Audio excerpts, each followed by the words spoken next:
Hello and welcome back to How to Connect with Humans. And this is Series 5, Episode 5. Hello, Wayne, how are you? Hello, how are you? It's a special day, isn't it? It is. It is a very special day because this is like the impossible being done. It's a year since we sat here and we had our first talk with Chip and Jan Chipman, thinking that was it. That was going to be just one talk, and then it turned into more than one, and then it turned into a whole series. And now we are on series 5, and it's been a whole year. So our guest is going to mark, The as Dr. occasion. Bill Pettit said. Mhm. I'm just borrowing his words. It's going to mark the occasion with a cherry on the top, with a I best. saw that. I saw that on your announcement to mark the occasion. I thought that was pretty clever. He's very clever, isn't he? So Yes, yeah. So it's Mark Howard, as you may have realized already, and it's an absolute pleasure to have you here. So Mark wants to talk about the profound simplicity of mental health. Mark is a psychologist who has found the Three Principles Institute. Is it Burlingame, California? Is it Burlingame? Do you pronounce it like that? It's moved. It's So moved. It's moved. It's not moved. there anymore. We'll let you know. So it's Yeah, that's right. and It's in, as far as it's in Belmont, California now. so we're giving you dated information. So, but we'll try to update it as we go. So, in 1982, you came to the principles, as far as we know. Yeah, that's Is that right. That's right. Okay, and so Mark brought this understanding to his place of work, and then in 1984 you brought this understanding to the Department of Alcohol and Drug Services in Santa Clara County, California. That's still there, isn't it? That was still there. Yeah, that county still exists. It's County. hard. Okay. Hard to get rid of like 400,000 people. No, my little office moved. My little tiny office moved. and you know, and Mark moves. He makes his mark on the world, and the world then keeps moving around. So we're really moved to have you here. Absolutely. And it's beautiful also that we have amazing people with us that also have been some of our guest speakers in this series, and we are so thankful to them. So it will be lovely to hear share with us, Mark. Thank you so much for being here. So Well, the thank floor is you. yours. Thank both of you for inviting me. And it's like I feel honored that I'm presenting on your anniversary, and that's quite a development, from an idea you both had to offer this to it actually being something in the world now that is giving information to people about this understanding in your way. So really grateful for you following through with your dream. So we have so let's see. I wanted to share with you a bit of this title, but really also like to be interactive in terms of hearing from you what you're thinking about around this understanding, any questions you have. And it's so good to see really a couple of old friends that I spent over a year's time in the UK with, and have a lot of fun with, and respect them very deeply. So this title is something that occurred to me like about 2.5 months ago, actually. I walk a lot for exercise, and I listen to Sydney Banks' audio tapes that I have. And in listening, it just occurred to me exactly the wording of how profoundly simple this understanding is. And so I reflected on that and have actually talked to that title on a couple of occasions since. And the feeling for it and the thinking that came to me, listening to Sid that one particular day, has continued to evolve. So how I talk about this is really changing as I go along, speaking to this title. And it's kind of like what I share with people that I mentor, that you might really see something you want to present or speak to in terms of your work with people. And if you stay reflective and about that, you tend to see more starts to coalesce for you from that initial kind of insight, or that initial realization, or that kind of initial feeling of what gets awakened in you in listening to Sydney Banks. So I'm talk a little bit about this and then have more of a conversation. But what I wanted to share to start with is that there are both profound and simple elements to understanding Sydney Banks' teachings, particularly in the topic of mental health. Because when he's talked about it, it's really been simple. It's kind of like a simple sentence in terms of his definition of mental health. And to start with, I really think we want to see that we're really pointing to something different than how the world looks at mental health and so-called mental illness, right? They look at it in terms of a continuum of measuring or how they're experiencing somebody's thinking and somebody's speaking.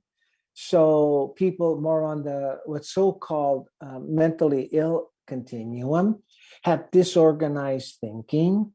Their thinking is not really connected to the reality of the situation, and they don't speak in a way that is really clear for people to understand,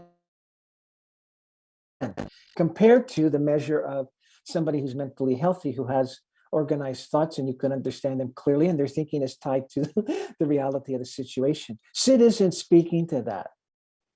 That's like in the world of what you would call form, right?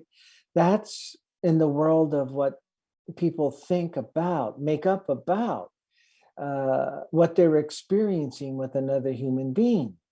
And for hundreds of years now, the field of psychiatry and psychology have had ways to categorize form. Sid isn't speaking at all to that continuum. He's speaking to the fact that within us, within our consciousness, there is knowledge, there is wisdom that everyone has access to, that allows people to be guided toward happiness, well-being, and understanding of what their true nature is and what life is about. And that's what he's speaking to when he talks about, anytime he talks about mental health, he's talking about wisdom. He's bringing people beyond the forms of our thinking about it to something that's formless, that's spiritual. He talks about it at times as the intelligence of mind, but he talks about it as wisdom, that we all have access every moment to a guidance that helps us with what's in front of us in life. So if you work in the field of helping in some way, in the field of health, and you're with a client, you really have access to the wisdom about how to help that client see something that will help them see where their experience is coming from. If you're in a relationship, a love relationship or a friendship or a parental relationship with your children, you have access to the wisdom inside of you about how to deepen that relationship with that love and understanding. So that's what Sid's pointing to, you see. He's pointing to a level of consciousness that we are in right now. And you can see how, in one way, simple that is, and then how profound that is, because really, I think it's a lifetime of understanding what does he mean by wisdom, and it's a lifetime of continuing to experience, to look within and listen to the wisdom and intelligence of mind that we are a part of. Because, as Sid said, in the enlightened gardener, it's formless, it's spiritual. So how can it be anything? So that's the first thing that really hit me in listening to him about the profound nature of mental health. He's not talking about what human beings in the mental health field have made up about people who are suffering. He's talking about what we truly are, that every human being has this. So first of all, that's to me, when I heard that shifted me. I didn't really understand it when he first said, you have it within you. It has nothing to do with me. You have everything you're looking for in terms of your well-being in you. And see, I knew that in the moment that I woke up to that, hearing him, I knew that to be true, but I didn't understand it. I don't know if any of you have had that experience, like, oh yeah, what he's saying rings true for me, but man, I don't know what to do with that. How do I live with that? So that, though, took me beyond the definitions of mental health and mental illness. When he said that is within you, what woke up was not my intellect about, oh, now I get mental health. What woke up is what he was pointing us to, the consciousness of knowing. Every human being has within them, right now as we sit together here,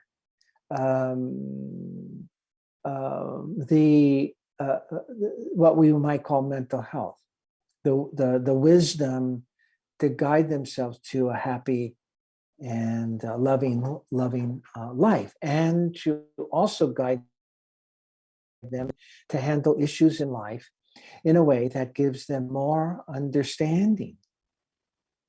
Now, that was big time for me.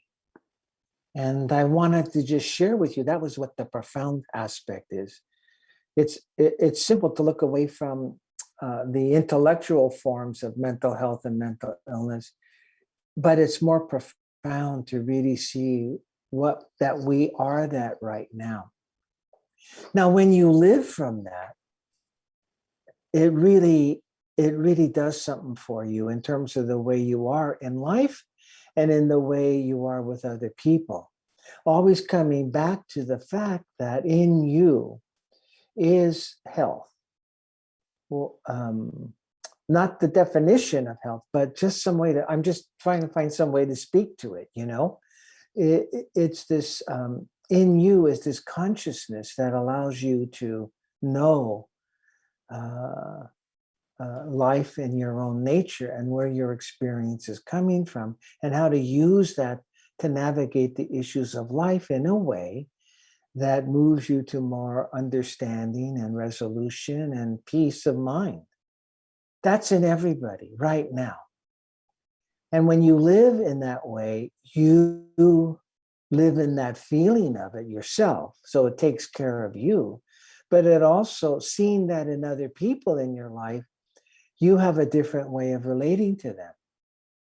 Like, for example, in the first couple of years of meeting with Sydney Banks and attending the seminars, one of those times he mentioned, he said something like, he's talking about wisdom.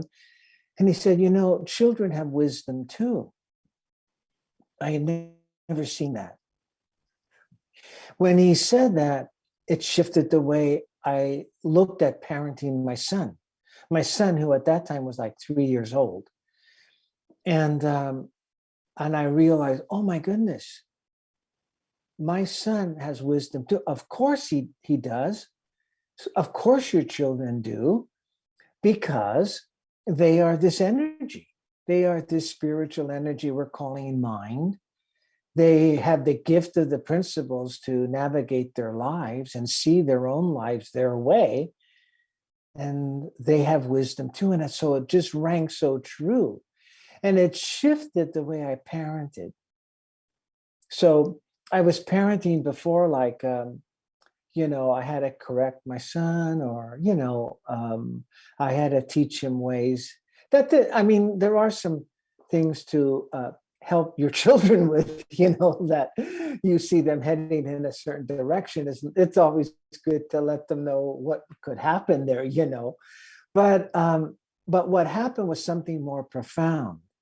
I started to look toward my son to hear the wisdom, you see, rather than be parental, rather than Mark Howard directing his moment or correcting him.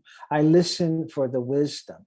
So that's what seeing that health is within you now and within that human being as well, in the form of wisdom. That's how it changes you. You look for it. You listen for it, and it changes the relationship. It changes the way people are with you. In my work, it's been tremendously impactful. I just recently stopped working. I took a 2-year job as a relief psychologist in an inpatient psychiatry setting at a university here, where people in the hospital are there in the hospital because of, very, very, very distressing ways of thinking. And people could be in so frightening thinking that they just have to walk the halls in order to deal with the anxiety that frightening thinking is creating. But when I left my office, I saw them as having wisdom right now. I saw them as purely healthy. This just caught up in a lower level of consciousness. That's all. And in that lower level of consciousness, they are creating fearful thinking. And it looks real to them because that's the power of thought, isn't it? But when I was with people in very disturbed thinking, knowing they had health in that moment, it could emerge. The relationship was different. People who were very disturbed would joke with me. People would come up out of that level of consciousness. How I saw how to talk with them really reached them. I saw how to listen deeper to find that wisdom. All I'm sharing with you with that,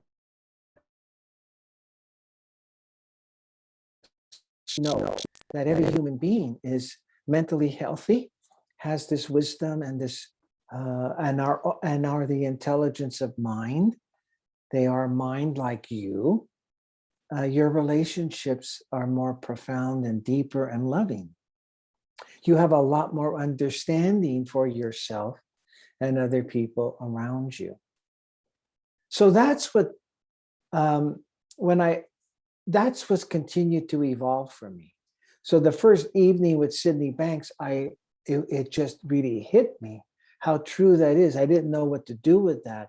And it's evolved in terms of how I live my life with other people, with my family and friends, and in my work.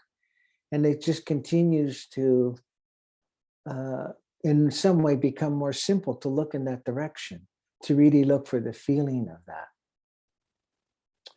So that was one thing that's coming to me as I reflect on listening to Sid, that woke up the profound nature of mental health. I wanted to share one other thing. There's more we could talk about, but I just want to check in with Carolina and Wayne. But the other thing I think is really important to share with you, what's evolved more deeply over the years is, again, the simple definition Sydney Banks has for mental health. And I want to just share it with you so that you can awaken that for yourself. He says, mental health is contentment. That's it. Once again, the time he shared that, the first time I heard him share that, it resonated deeply in me. And it looked very simple, it's like, what? All these people are very, very disturbed in their thinking, and all that mental health is contentment. And you have all these books and writings out there and trainings out there and approaches to helping people that really make mental health look complex. And all it is contentment. Then he said, contentment is satisfaction with what is. Now, if you really hear that, you can see that if you really are in contentment, satisfied with what is, your mind is at peace. Your mind is at peace if you're truly spiritually satisfied with what is. You're not thinking about wanting something more. You're not thinking about lacking anything. It's, in a way, he doesn't use this word, but it's perfect. You're perfect the way it is. So I reflected on that through the years, and I worked a lot. My first 28 years was in the field of alcohol and drug addiction, and I was continuing to develop a model to explain addictions through the three principles. And then this kind of solidified it for me, because I saw that if people really found this feeling of contentment, they wouldn't want to use anything. If you've had moments of your life where you're just in this space of contentment, you could call it love, pure love, not for anything, just in this space of just deeply good feeling, contentment, love. You're just in that space. If you've ever visited that, I have. And when I look at it, it's not personal. See, it's not about me. It's not about Mark Howard. It's kind of like moving to impersonal. And what I mean by that is, in that space, I'm not thinking about me. I'm just in these beautiful feelings. And that's enough. I don't even think about it being enough. I just know, it is. And what takes me out of that is I start thinking about myself. But in that space of what Sid calls contentment, you don't have thinking that you need more of this. You need to get higher than this. And that's what brings people to health. That's what helps people stop thinking of themselves in such an evaluative way of, I'm lacking, there's something wrong here. I wasn't given this in life. Or, I'm feeling pretty good right now, but let's use something so I could get even higher than this. All of that disappears and your true essence emerges. And we call it contentment. Sid called it contentment.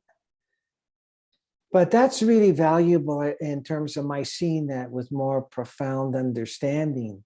And I wanted to share it with you because the minute he shared that, I kept looking to that. I kept moving in that direction. If I got caught up in my lost thinking, when I woke up to my thinking going south, I tried to bring myself back to that deeper, profound feeling of contentment or love. And so that continues to evolve in my understanding that I am in right now. Contentment is in me. It's in you. Were it not for how much we get to thinking, we would feel it very deeply. So that was the other piece I wanted to share with you about the profound nature of mental health. It's very simple. It's very simple. When any human being is truly in the feeling of contentment, they're healthy. If you, in some kind of definition of that, I'm just trying to relate it to mental health. It's not even, it kind of diminishes it because it's way beyond the feeling of health. You're meant to live life from.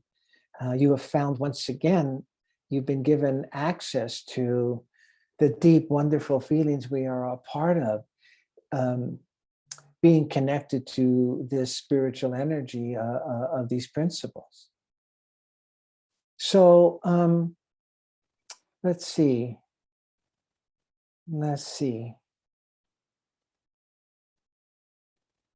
Well, I wanted to just check in from there.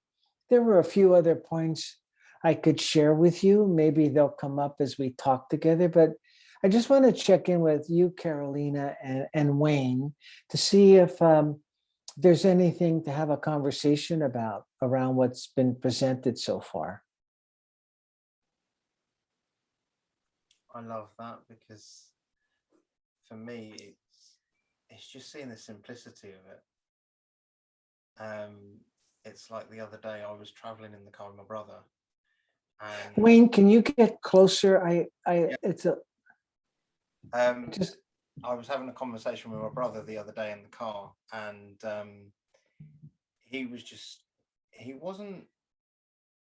doing things that were annoying, in a sense,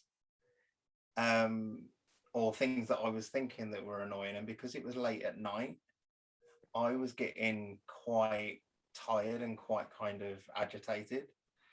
But after that, I kind of saw that, hang on a minute, I don't have to take what he says to heart. And for me, it was just, in what you said, it was just so kind of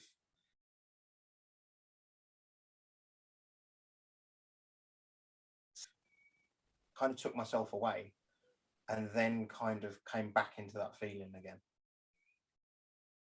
which for me was just incredible. Yeah, that's beautiful. That to me, it's like another wonder about what we truly are. That can happen. That we could think about someone in a way that we get bothered by them or annoyed with them, and really recognize that we're looking at it in a way that's not helpful, and find a way to hear it with more understanding, to think about it with more understanding. And I think, my goodness, to me, that's just a wonderful capacity of the fact that we can see beyond our learned ways of thinking about people. So, no one escapes, growing up with learned ideas and so forth about how they would like to be treated and so forth, and getting judgmental and having opinions of people. But we really have the potential to recognize where thinking that way takes us, and that there is within us a way to look at that with more understanding of the truth of what's going on, and to wake up. People have different ways of recognizing that, like you did, somehow there's another way to look at this. Sometimes it's, oh man, my thinking's going south. My good friend Keith Blevins had a way of sharing it. Like he says to people, do you see this indentation on my forehead? It's from going, oh no, there I go again. So that was his way of waking up, that we can wake up to how we're using this beautiful gift of thought, and that we can do that. We can see that, that we can gain a realization to the fact that we're using the gift to create annoyance, or to create upset or anger or guilt or worry. And waking up to that gives us a little space, it looks like, for us to think in ways beyond those learned habits. That's where so that was a great example of that, and oh my goodness, how many times through life I've been able to do that, and be thankful once I get out of my, learned habits of, being judgmental of people.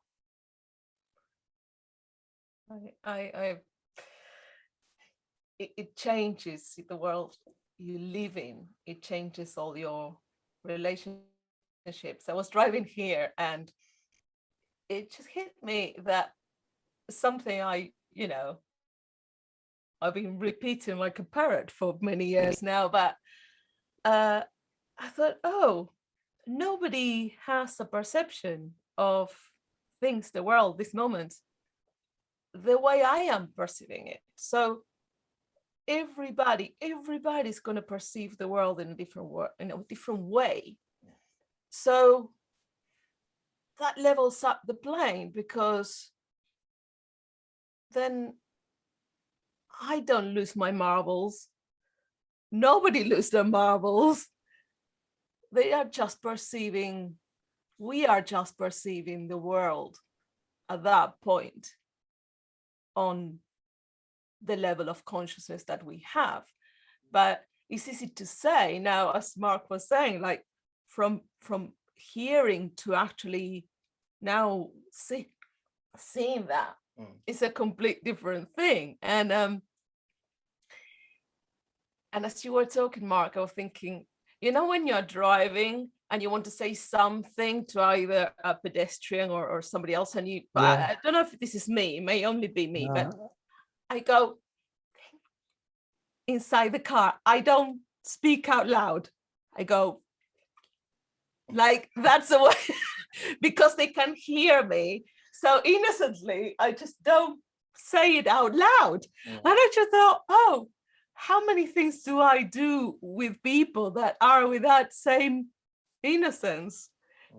And I remember we went to a concert and we went to see Adele, and then it was quite early in our relationship. And so Wayne says, oh, there's somebody over there that's somebody I went to school with or something like that, and he's got cerebral palsy as well. So by then, cerebral palsy for me is now nothing. It's just like, just we talk normally, like, because Wayne's got cerebral palsy. So but so this guy comes around and he starts talking really like that, and Wayne is talking back to him, oh, hello, how are you, whatever his name was. And and I thought, okay, so for me, I was supposed to talk to him in a more spaced way so he would be able to understand me. And and then I realized, so we have a conversation, complete normal conversation, as why not? And then when he leaves, I said, like, but does he have a problem? Like, can he understand you? But he said, yeah, it's just his speech that is, I made it up that cerebral palsy had something to do with how he would understand or see. In the same way, I made it up that because the pedestrians can't hear me, I'm supposed to talk without a voice, So it just levels the playing up. Mm-hmm. So, okay, some people can make up that, you know, rah, rah, rah, rah, rah, this monster is going to attack them. And many times my daughter has run away from me when I go, rah, rah, rah, rah, rah, you know? And then in a way she knows it's my hand, but there are so many things I make up, Mark, that are rah, rah, rah, rah, and I don't realize it's me doing that. So, so when you point to us, when I heard you, the first time I heard you, and I hear something on that zone of, it's just rah, rah, rah, rah. Like, that's all it is.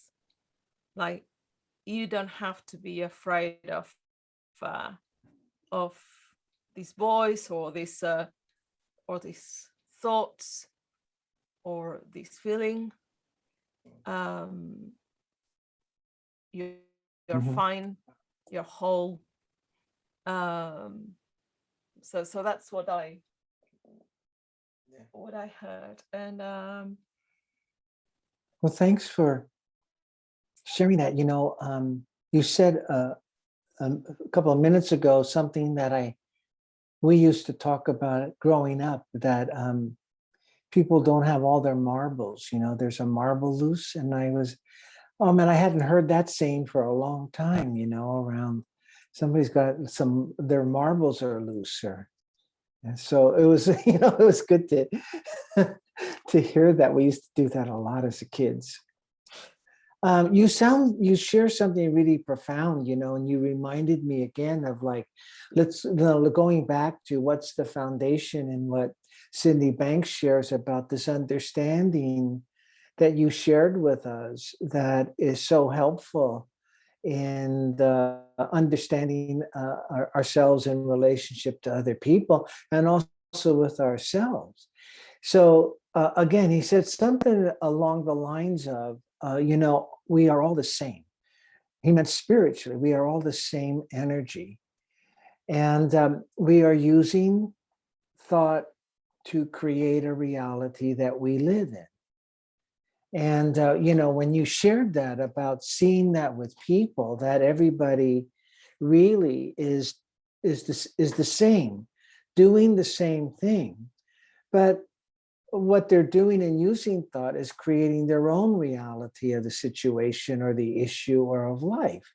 So that's why there are differences, because everybody has their own way of thinking about a situation. But understanding that people are just operating from the quality of thinking they're in, the way they're using thought, the level of understanding they have, the level of consciousness they have, allow us to really free up from continuing to be in relationships where we're judging other people or we're feeling separate from other people. But we can connect with other people with that understanding that that's all that's going on. And same with ourselves, you know, when we look at ourselves to see that various times in our lives, in fact, every time in our life, when we look to the past, we're the same. In that time frame we're looking at, we were creating a reality we were living in, given the kind of thinking we were in. And so that understanding is very profound, really, because what it does is it really moves us to understanding and really forgiveness. It really does. It allows us to come to peace with other people's ways and our own past. And again, it's profound because when I first heard that from Sydney Banks, once again, it rang true, but I couldn't live it. I had to, I don't know.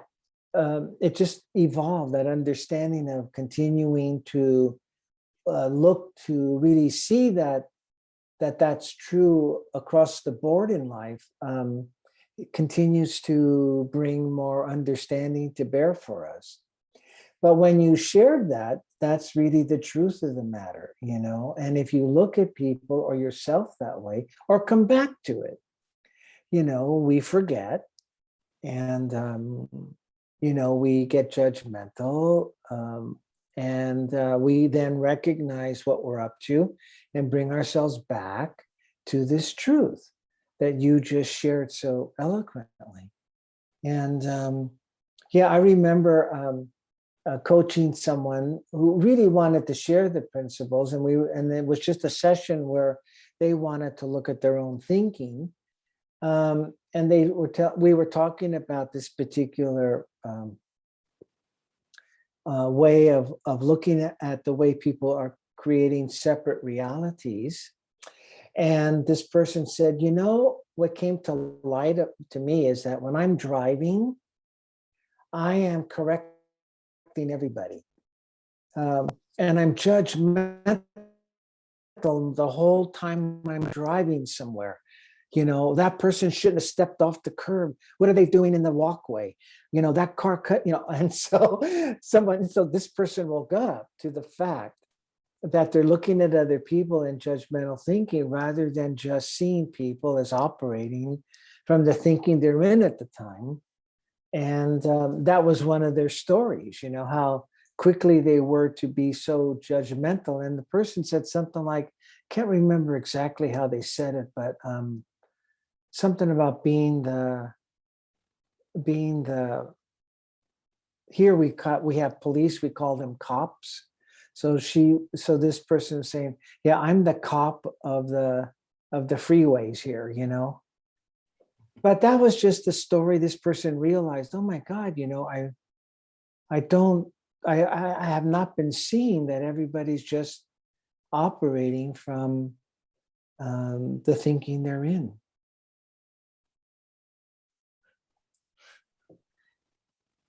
And if you have a belief that, because I used to be a lot like that, and if you have a belief that that makes you a more responsible driver, you see, if you think that being critical of other people driving or crossing the street or whatever they're doing, that makes you a more responsible driver, then you're going from a premises of something that has nothing to do with driving. It doesn't make you like more responsible or a better driver or to criticize other people. Well, it will help us to know what was the right thing to do or not while you're driving. Yeah.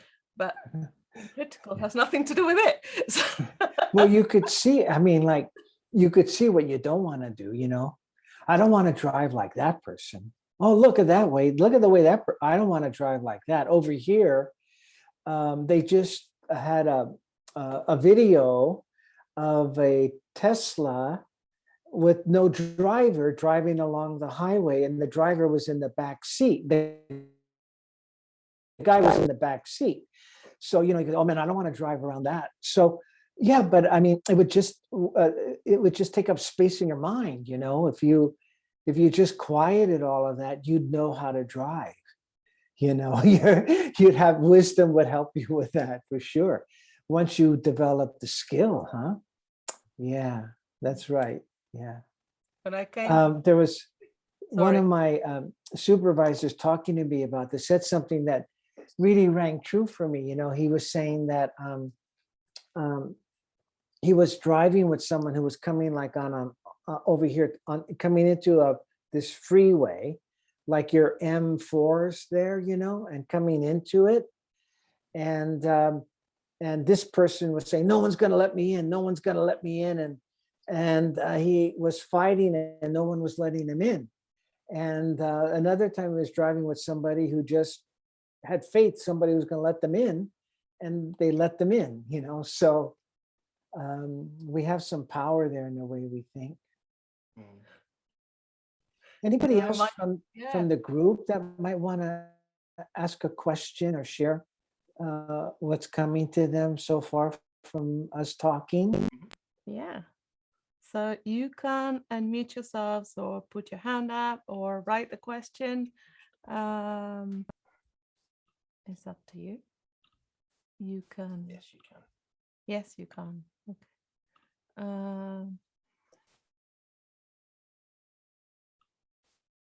Elaine? Elaine. There she Hey, goes. Mark. Hey, Mark. Mark, what have you seen differently lately? Because I know you're always going to be seeing things fresh. So what have you seen differently?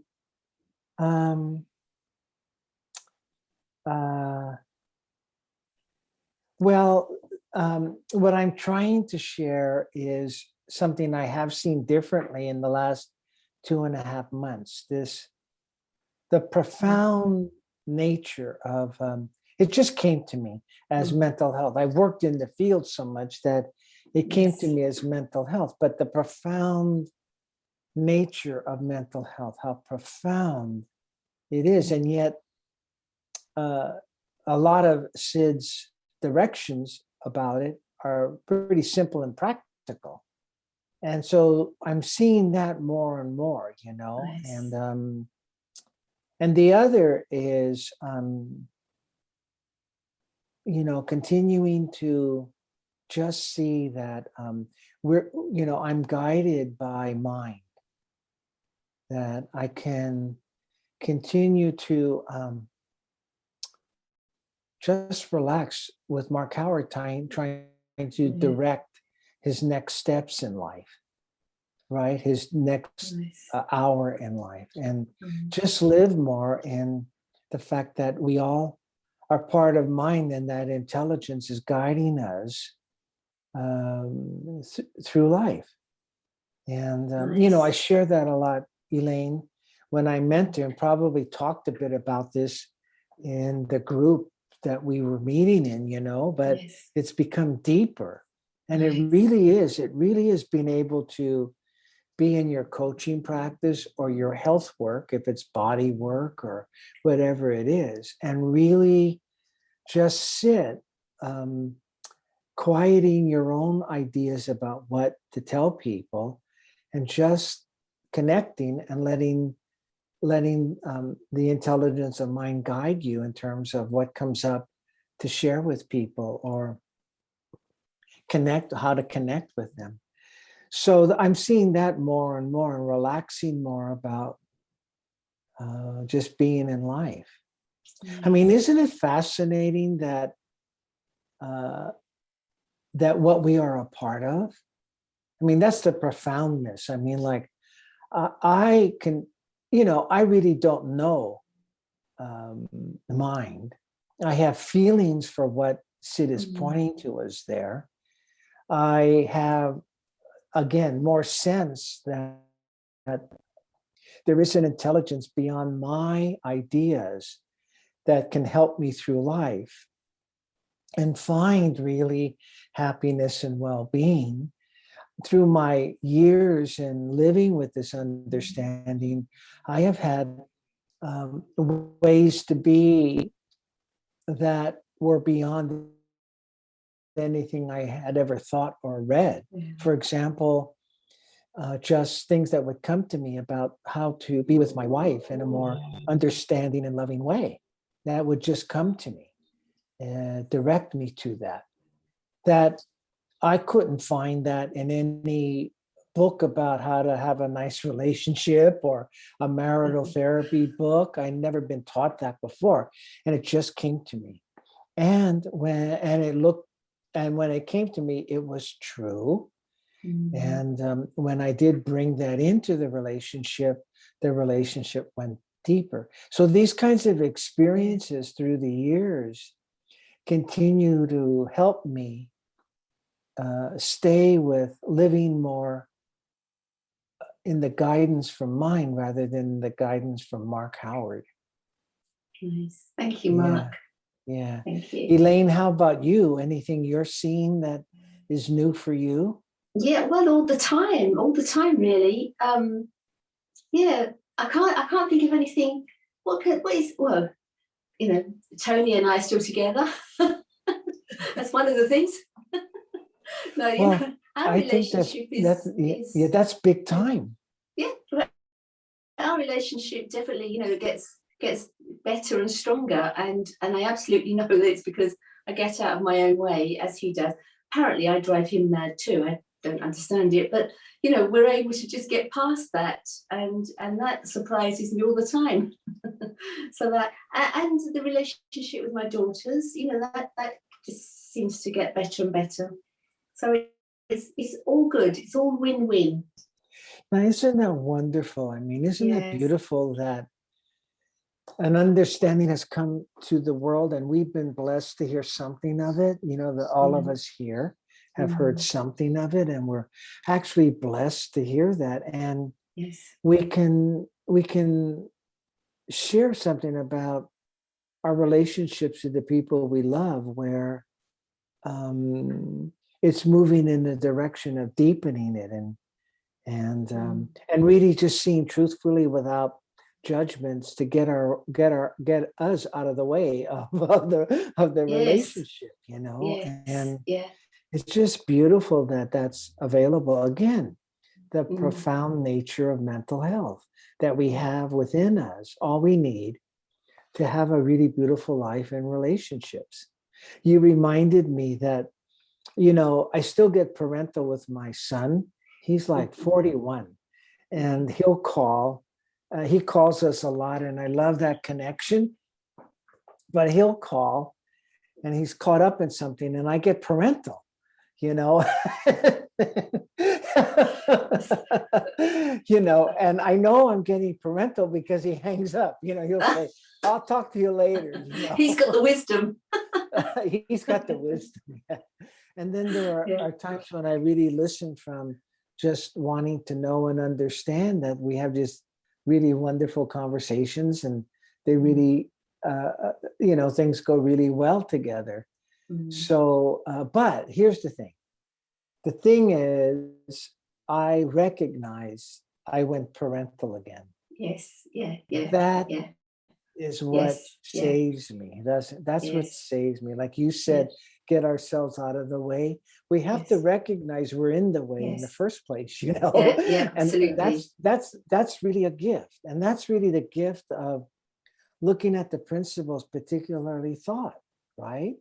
Beginning to see that thought is this energy to create an experience you're having in the moment. And that if it's going in the wrong direction, it may have everything to do with the way you're thinking right now. That is big time. That knowing is curative.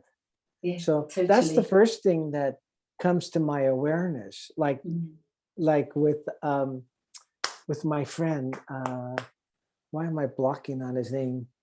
Keith. He goes, "Oh no, there I go again." Yes, that recognition, see, that recognition is our saving grace. And it's with our understanding of Sydney Banks' teaching that it occurs to us, oh my God, you know, you're in the way here. Your thinking's off. I'm getting parental. My thinking went south. And the minute that comes to us, in my experience, in comes wisdom. It sort of says something like, quiet down, put duct tape over your mouth, apologize, you know, those kinds of things. So that's the other profound nature of these principles, that no one really understands the principle of thought, really, because it's, as it says, it's formless, it's spiritual. So how can you know it? But you can get a feel again for it. You can get feelings for it. You can get a sense of how it is creating thinking. And so that's the simplicity of it, you know, that you can know where your thinking's headed. Yeah. Yeah, very true. Thank you, Mark. Thank you. Thank you, Elaine. Thank you, Elaine. So let's see. You know, one time, you know, using this Zoom, I've used it before the COVID lockdown, but that's all I've used during since the COVID lockdown. And one of the things I never knew about is that yellow hand that people put up, you know, and as a question, I think. And so I thought in one of the webinars where I first saw that was applause, you know, that people, you know, it's kind of like liking what they were hearing, you know. So anyhow, there was so there's the applause right there. Hannah, would you like to share something? Oh, you're giving applause. Wonderful. There was a really wonderful psychologist that created a way of approaching therapy that was more human focused. It was called Client Directed Therapy by Carl Rogers was the name of the person. And he really valued, first psychologist I learned from, who really valued human beings could find their own answers. We didn't have to do analysis. We didn't have to give them ways to think. We could just be with them and they would come up with their own way. It was really beautiful addition to the teachings. And this was like 1972. But the reason I'm bringing him up is I went to one of his seminars and he handed out 3 colored pieces of paper, red, green, and yellow. And this is the way him valuing people knowing more than him about what they needed. What he shared was, if you want me to stop talking about this particular point, hand up the red paper. If you like what I'm saying, bring up the green paper. If you're not sure, bring up the yellow paper. And I thought that was fascinating that he found a way for people to express what they needed, and he would honor that. Anyhow, I don't know why I brought that story up. I got kind of sidetracked there. Anybody else have any thoughts you want to share right now? Oh, Ian, yes. Hi, Mark. Hi, Ian. It's lovely hearing you speak again.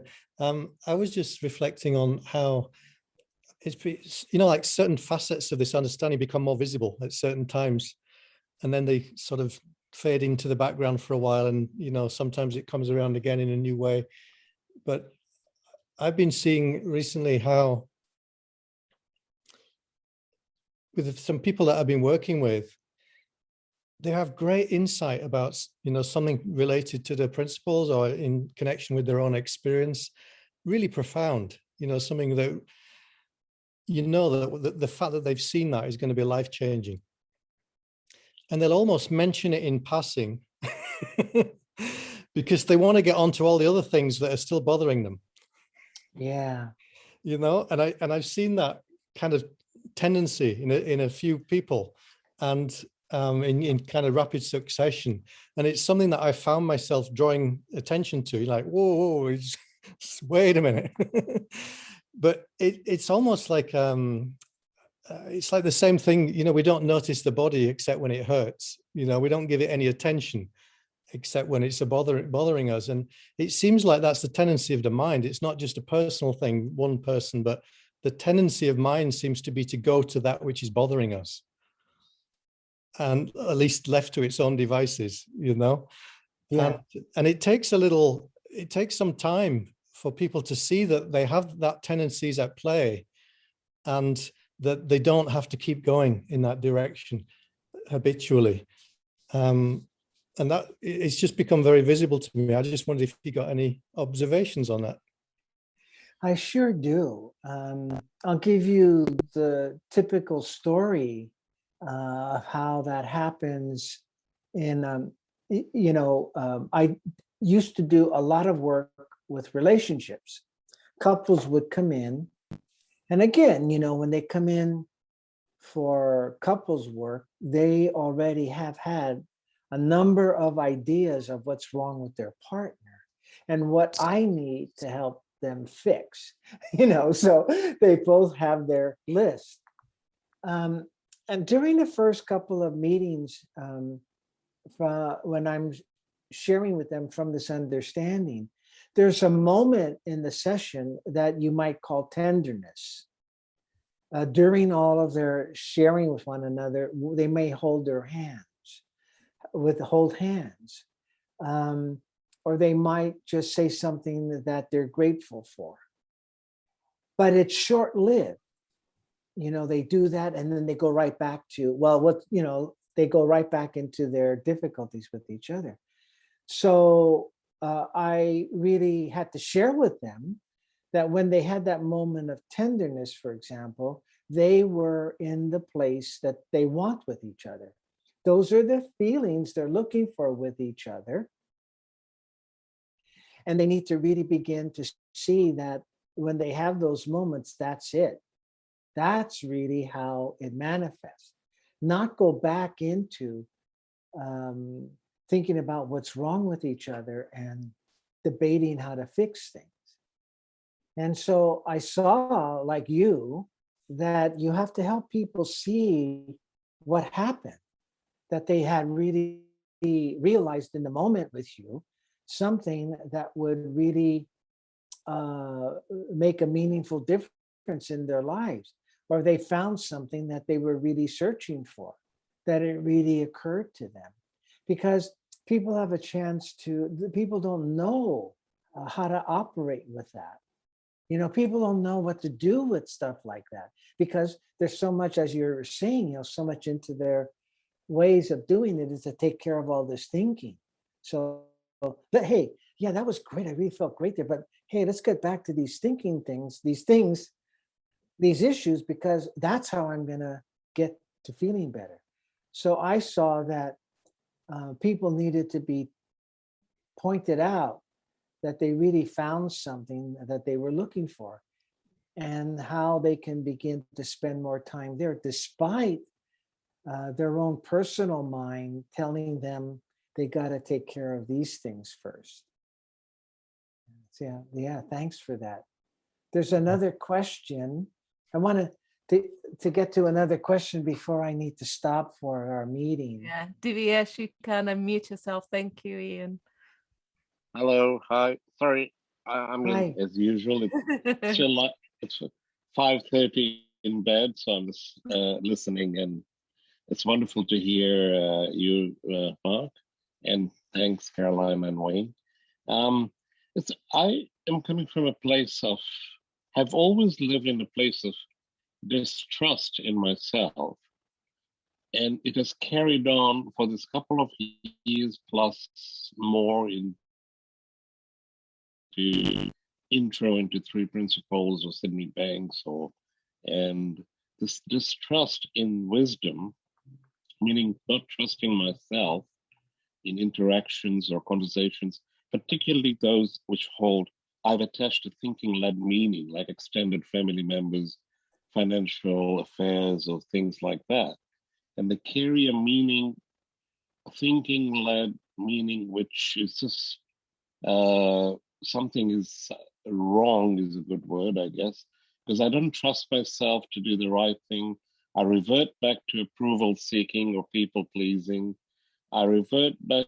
The words from the old psychologies of boundaries and projections and all. I don't know how relevant it comes into the three principles, but these all I'm aware of and they play a part. And how I know they play a part is I ruminate about them after a conversation. I do an autopsy for weeks. Did I say the right thing? Did I not? How did I do it? What are they going to react? The what ifs, and then the worries about the future based on that rumination. And I was thinking, reflecting, it all comes a bit to not trusting myself, or even a better way is, does wisdom really have my back or something? Oh, So that's would you have some words? I like that. Thank you. Well, that's a good, you just gave me a great title for my teleseminars that I do monthly. Does wisdom have your back? That's a great one. Well, there's a lot there that you shared. Not that there's a lot you're going through, but we could speak a while to what comes up for me with what you're sharing. Well, I just think that you're kind of trapped at a level of consciousness, a level of understanding. Mistrusting yourself is just learned thinking. That's all you're up against. And the minute you live in that, it looks true for you. And you've got all of the other memories and ideas that go with it to keep you at this level. So that's all that's going on there is, you've got this habit of ways of thinking about yourself in relationships and other matters that you innocently developed growing up, I guess, in your life, like all of us. But that's what you're caught up in. And then the minute it comes in, whatever that sense is about not doubting yourself, then you let in all the other thoughts, these other gremlins. I call them gremlins. We let them in and they come into our mind. It keeps you at that level. So that's all you're up against. To just share briefly with you, that's all you're up against is that learned thinking. So what you want to do is sit with you're only up against learned thinking and let that percolate. You just picked up a learned way to think about yourself. The other thing that I hear is that you're doing a lot, that autopsy after a conversation. Oh my goodness, that's a death toll. I mean, that will keep you in bad feelings as long as you do it. Me too. So one of the things here that helped me with Sid is that he said, we were talking about self-esteem. He said, self-esteem is the most natural thing in the world. You have it. What takes you away from self-esteem is thinking about yourself. You see? So the autopsy is taking you away from the feelings you're looking for. You have to begin to see that's not doing you any good. It looks like it does because you can kind of see, well, I went wrong there. I could do this better. But that'll come naturally to you. But thinking about how you were takes you away from really the understanding you want. So two things there. See that you're up against learned thinking. And again, our habit to continue to evaluate ourselves actually moves us away from self-esteem. Finally, so we can go on with what you're sharing, but finally, Sid said, at one point, it's probably in one of the lectures that's free, the Long Beach lectures or the Washington lectures, that at one point, you finally just have to believe that you are mind. He said, you finally just have to believe you are God, because you're not going to know it intellectually. You're never going to know wisdom has your back intellectually. You'll never get it. You finally just have to believe it, have faith in it. And that's what I did. I just had to believe it. And when I just believed it, I felt a little more peaceful, and I started to open up to it a little more rather than think my way away from it. So that's what I would share with you about those points. Particularly, be very careful doing the autopsy. It takes you away from self-esteem. In the feeling of self-esteem, you'll get new thoughts. You'll get thoughts that will help you. They won't come through you being so critical about yourself. They won't come in. You won't find anything new and helpful there. So I hope that was helpful. And we're getting close to where I have to stop, but again, you can email me if you wanted to talk more about that. Anybody else? And we got about like 5 minutes before I go off the air, so to speak. Anybody else want to ask anything or share?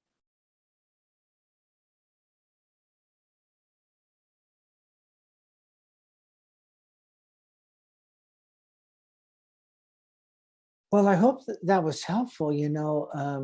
There was a lot with what Diva shared, isn't there?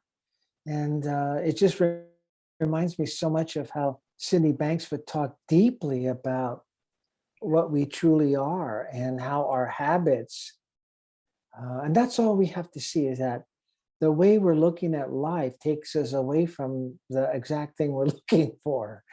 And how we can kind of navigate that is what you're looking for will always be positive. Always. There will always be a positive feeling to gaining an insight or realization or being in the space of what we started with today, mental health. If it's going negative, you're going in the wrong direction. That's a really nice compass. It isn't that you don't go into your habits of thinking, like we mentioned a little while ago with Elaine. The more you look at it from this understanding, you start to recognize yourself pulling you away from contentment, self-esteem, wisdom. And that recognition occurs in your mind. And the minute you have it, you shift it from this level to this level. And that's what you're looking for. You can't force the shift, but you can keep helping yourself understand the role of thinking in your life more and more. You can start to open up to really what you are. In the Enlightened Gardener Revisited, this just came to me, and we maybe stop with this because it like blew my mind. I wish I had the book in front of me. It's on my nightstand, but he said something like this. I never saw it before. He said, you can, all the knowledge of this universe and the solar systems and everything in the universe is nothing compared to waking up the knowledge that's within your soul. Now, my goodness, what that resonated for me is, what am I? What am I truly? I have so much more to see. There's so much in me that can really help me know this spiritual energy and the essence of life. It just really gave me a feeling of awe. And the other thing it did is it moved me from honoring this intellect, getting stuff intellectually, rather than waiting to really get a deeper feeling of the truth of what Sydney Banks' teachings is pointing us toward. Well, thank you so much for listening to me. Carolina and Wayne, thank you so much for inviting me. I hope I did good by your anniversary session. And I really congratulate you on your anniversary. Thank you. As you can see, like, you have lots of hearts and claps there, and on the whole grid.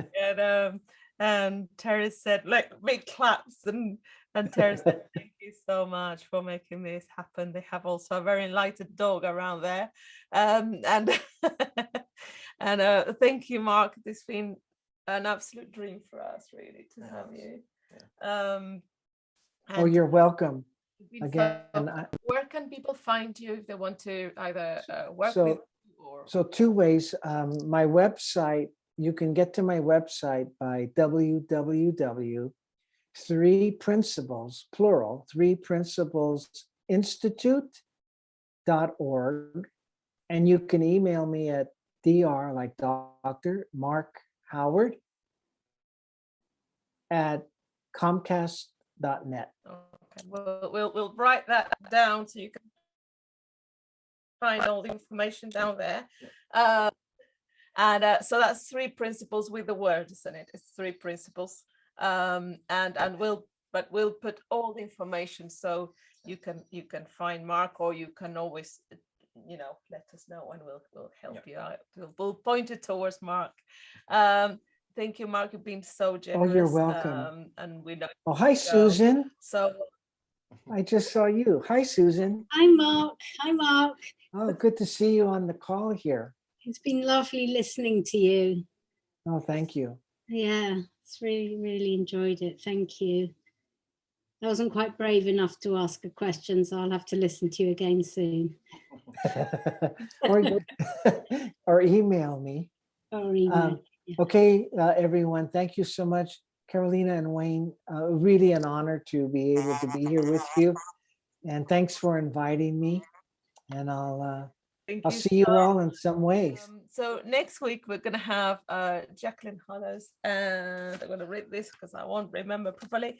And Maria Lifewood and Jamie Fiore, and they're going to talk about a different story. And a different story is a book that came together after what they're going to talk about is about the serendipity of life that brought them all together. And it's a book of firsts, of having an idea of wanting to do something, and then that idea taking form. And this is really what we're celebrating today, isn't it? That we had an idea, and somehow, in a way, that idea took form, even without us knowing how. Yeah, absolutely. So also the power of other people. If you have an idea, like Susan, Liliana, and Louise had an idea about the Big Simple, and they just were like, well, should we do this? And then, you know, Philip had an idea with Niklas, and they said, well, should we do a podcast? And, you know, and probably many of you want some stories that we don't know. So the power of other people, like when Wayne says something or I say something, and he says, yeah, let's do that, you know, let's try that. So, you know, you are especially amazing at doing that. He never goes, are you crazy? What are you thinking about? Or, you know, we never, and I think Wayne can say, well, I want to, like, this is actually true. Like Wayne said, I want to become a pilot. I was like, okay. But we, you know, we are big cheerleaders of each other and other people. And that's what we found.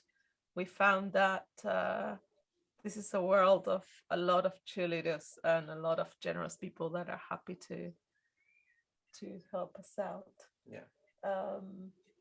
We thought we were going to find a lot of critics, and we didn't. It's a year down the road. So if there's something in your heart you want to do, just please either reach out, we'll help you and everything we can. Yeah. Or other people will. So Thank you. Bye, everyone. Very much. Thank you. Bye. Bye. Thank you.